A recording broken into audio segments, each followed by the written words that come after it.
Baru-baru ini beredar undangan pesta kelulusan yang menggunakan bikini sebagai busana yang telah ditentukan. Meski undangan itu sudah dibatalkan, pesta bikini tetap menjadi kekhawatiran. Ya, pemirsa, lalu seperti apakah pengawasan terhadap pesta bikini agar tidak semakin berkembang? Untuk membahasnya telah hadir di studio kami Komisioner KPAI Erlinda dan juga pengamat gaya hidup Muammar MK. Namun sebelum kita mulai dialog kita akan simak terlebih dahulu liputan berikut ini. Usai ujian nasional, hampir seluruh pelajar di tanah air merayakannya dengan berbagai cara. Salah satu yang sering dilakukan adalah mencoret-coret pakaian seragam atau menggelar konvoi. Di tengah hingar-bingar perayaan kelulusan itu, ternyata dimanfaatkan sebuah event organizer untuk merayakannya dalam sebuah pesta. Baru-baru ini beredar undangan pesta kelulusan dengan bikini sebagai dress code atau busana yang telah ditentukan. Menanggapi undangan tersebut, banyak pihak yang tidak menyetujui-nya. Salah satunya adalah Gubernur DKI Jakarta Basuki Cahayapurnama atau Ahok. Ia mengecam pesta bikini dan mengancam akan menutup hotel tempat penyelenggaraan pesta. Ahok menilai acara tersebut syarat dengan unsur asusila. Tidak hanya Ahok, Komisi Perlindungan Anak Indonesia juga mengecam pesta bikini yang melibatkan pelajar SMA. KPAI minta penyelenggara menghentikan upaya mengais rezeki dengan cara-cara yang merusak generasi bangsa. Pemirsa, dialog siang hari ini kami mulai ada Mas MK dan juga Mbak Erlinda. Ini kalau dulu saya lulus SMA paling banter piloksin baju seragam ya sama konvoi. Dan minggu pekan ini Jakarta dihebohkan karena ada yang namanya bikini party. Goodbye UN Bikini Party. KPAI seperti apa temuannya? Iya, karena kemarin kita sudah dilaporkan oleh orang tua, salah satu orang tua yang sangat prihatin dengan kenyataan seperti ini, ya kita langsung koordinasi. Dan kita tidak hanya koordinasi dengan pihak sekolah, tapi dengan pihak kepolisian serta dinas pendidikan, karena kita tahu ada salah satu sekolah di wilayah luar DKI. Nah, kita koordinasi dan kita meminta satu untuk dibatalkan, kedua untuk meminta maaf kepada seluruh masyarakat Indonesia. Mengapa? Karena ini sudah di luar kepatutan.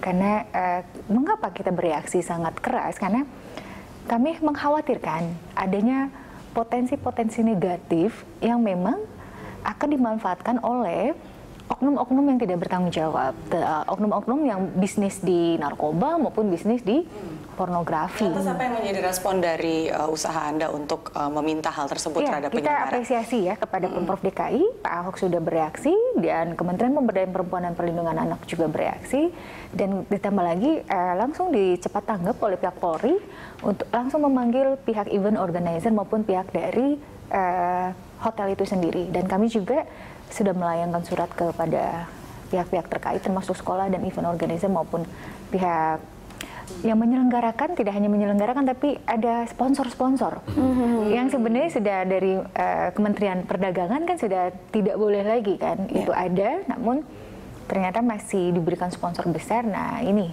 oleh karena itu kita menghimbau kepada seluruh elemen bangsa ini, tidak hanya dari sisi pemerintah, tidak hanya sisi dari masyarakat, tapi di dunia industri maupun bisnis pun kita juga menghimbau bahwa tanggung jawab terhadap anak bangsa ini bukan hanya pada KPAI ataupun orang tua saja, tapi tanggung jawab pada semuanya. Ya, tentunya banyak sekali stakeholder ya, ada orang tua, ada sekolah, dan sebagainya.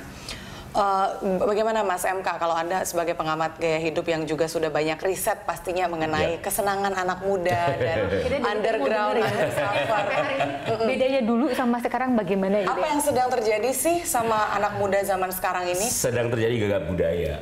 Gagap budaya. Jadi kan pergaulan global itu kan kemudian ada beberapa yang dari kita siap, ada yang beberapa kemudian nggak siap kan gitu. Jadi asal tiru-tiru aja gitu. Nah, kasus kemarin yang pesta bikini yang walaupun tidak jadi gitu, buat saya itu menjadi kayak semacam sinyalemen, tanda kutip sinyalemen danger gitu. Karena memang sebenarnya kalau undangan pesta bikini kemarin itu tidak terbongkar, misalnya akan terjadi apa gitu. Karena pada kenyataannya sebenarnya data di lapangan remaja itu SMA ya terutama itu yang pesta nggak pakai pengumuman banyak. Oke, tapi kan pesta nggak pakai pengumuman ya, artinya pesta nggak pakai undangan gitu ya. Jadi bisa jadi personal atau memang membentuk komunitas sendiri gitu. Jadi saya sebenarnya tidak heran ya, walaupun saya juga mengecam acara yang kemarin diundang itu. Kalau SMA berarti pasti underage kan, pasti 16 gitu kan.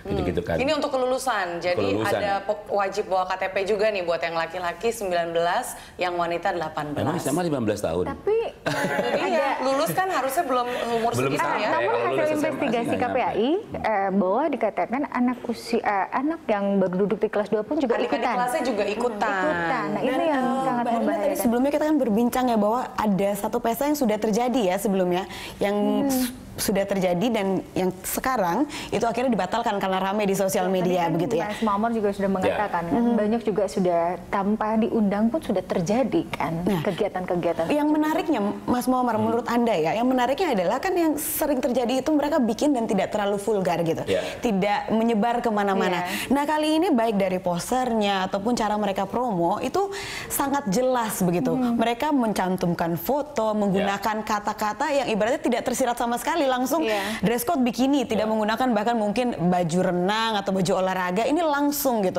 Ini menurut Anda gimana? Tampaknya tidak ada sama sekali ketakutan. Saya juga nggak ngerti. Saya juga ngikutin sih, artinya bagaimana kemudian IO yang bersangkutan minta maaf, ada salah di briefing dan sebagainya ya menurut pernyataan mereka lah gitu. Tapi menurut saya ini kan kemudian menjadi kayak semacam party ini seolah-olah nantinya mau dibikin seperti party-party kebanyakan. Tapi lupa. Jadi bisa jadi budaya kan nantinya lupa kalau bahwa ini misalnya adalah diteruskan. underage, bahwa ini kan masih SMA gitu kan gitu. Ya walaupun pestanya dibikin di pool di kolam renang gitu, tapi kalau usianya di atas 18 sih ya itu udah biasa di Jakarta itu 19 nggak usah diumumin juga setiap hari juga terjadi di Jakarta dan kota-kota besar lah ya gitu. Tapi ini masalahnya adalah rata-rata di bawah umur gitu loh. Rata-rata pasti belum 18 kan itu. Yang mengkhawatirkan 16, kan itu ya, sedangkan legal drinking age aja itu sebenarnya belum memenuhi. Kalau kita tahu klub hiburan malam itu kan kita juga mesti tunjukin KTP harus 21 tahun ke atas. Begitu juga di negara maju ya kan, di restoran aja pasti dimintain KTP.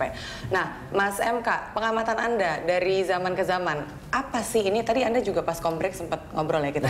Dulu saya lulus aja, kok sekarang sampai ada pesta judulnya Bikini Party Goodbye UN, full party. Ini apakah ini sebuah ketegangan terhadap ujian nasional itu sendiri, takut nggak lulus gitu ya, sampai harus bikin pesta dan pelepasan emosi yang seperti ini? Kalau faktor ketegangan dan sebagainya menurut saya itu nomor sekian sih, walaupun ada Kira-kira ada faktor apa yang paling kuat? Euforia budaya menurut saya sih. Artinya kan ini kan budaya imitasi yang sebenarnya kita belum siap menerima gitu kan.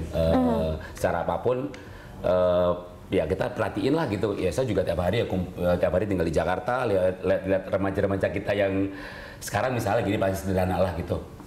Bagaimana kemudian permisif itu menjadi budaya nomor satu. Dulu kan baju baju segini tuh udah repot gitu lah ya. Sekarang pakai segini juga udah biasa begitu ya. Pergeseran budaya ya. Menyerupai celana pendek yang menyerupai celana dalam. Baratnya udah sampai segitu tuh udah mereka nge-mall biasa gitu. Nah, itu yang kelihatan di luar kan gitu. Lebih jauh lagi kalau kita melihat misalnya pergaulan remaja yang misalnya mulai merambah klub malam, mulai ngafe-ngafe, mulai kenal minuman keras, mulai melirik. Biasanya kan kalau udah ngerokok, udah alkohol, itu drugs deket banget. 4 lah pokoknya itu udah sepaket. Nah, dunia malam juga tuh. pasti Apa cenderung aja tadi ya. Mas yang udah mulai ngerokok, udah mulai ngalkohol, udah mulai mabok-mabokan, narkoba, biasanya deket banget tuh, terus seks bebas gitu. Hanya pertanyaan kemudian adalah